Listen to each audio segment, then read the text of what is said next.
Hi viewers, welcome to our channel. இன்றைக்கி நம்ம சேனலில் ஒரு வித்தியாசமான டேஸ்ட்டில் தொகையில் அரைக்க போகிறோம். சூடாக சாதத்தோடு கலந்து சாப்பிட்டா அவ்வளோ சூப்பராக இருக்கும்.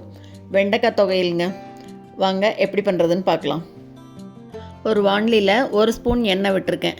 எண்ணெய் நல்லா சூடான உடனே 1 டேபிள் ஸ்பூன் அளவுக்கு மல்லி சேர்த்துக்கிறேன்.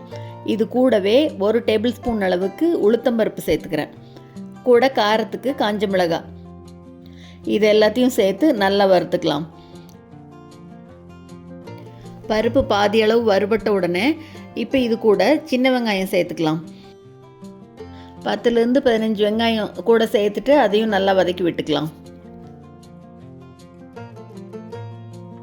வெங்காயம் நல்லா வதங்கிட்டு இருக்கும்போதே இப்போ இது கூட ஒரு 10 வெண்டைக்காய் எடுத்துகிட்டு நல்லா வாஷ் பண்ணி சின்ன சின்னதாக கட் பண்ணி வச்சுருக்கேன்.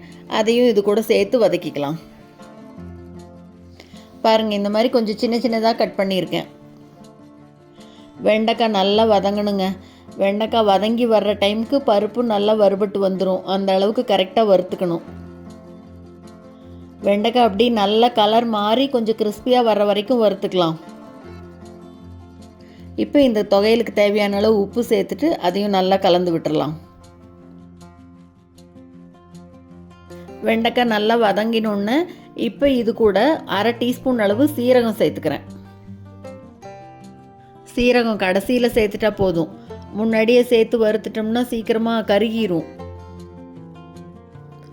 சீரகம் நல்லா பொரிய ஆரம்பித்தோடனே இப்போ இது கூட ஒரு சின்ன துண்டு புளி சேர்த்து அதையும் நல்லா கலந்து விட்டுட்டு அடுப்பை ஆஃப் பண்ணிடலாம். இப்போ இந்த வதக்கின எல்லாத்தையும் நல்லா கம்ப்ளீட்டாக ஆற விட்டுட்டு நல்லா ஆறினதுக்கப்புறமா ஒரு மிக்ஸி ஜாருக்கு மாற்றிட்டு கொஞ்சமாக தண்ணி தெளித்து தொகையல் பதத்துக்கு அரைச்சிக்கலாம். அவ்வளோதாங்க, ரொம்பவே டேஸ்டியான வெண்டைக்காய் தொகையல் சூப்பராக ரெடி ஆயிடுச்சு. இதை சூடாக சாதத்து மேலே போட்டு நல்லெண்ணெய் விட்டு கலந்து சாப்பிட்டா அவ்வளோ சூப்பராக இருக்கும். கண்டிப்பாக நீங்களும் செஞ்சு பார்த்துட்டு மறக்காமல் கமெண்ட்டில் சொல்லுங்கள். இந்த வீடியோ உங்களுக்கு பிடிச்சிருந்ததுன்னா லைக் பண்ணுங்கள், ஷேர் பண்ணுங்கள், கமெண்ட் பண்ணுங்கள். மறக்காமல் நம்ம சேனலை சப்ஸ்கிரைப் பண்ணுங்கள். கூடவே பக்கத்தில் இருக்கிற பெல் பட்டனையும் தட்டி விட்டுருங்க. தேங்க்ஸ் ஃபார் வாட்சிங்.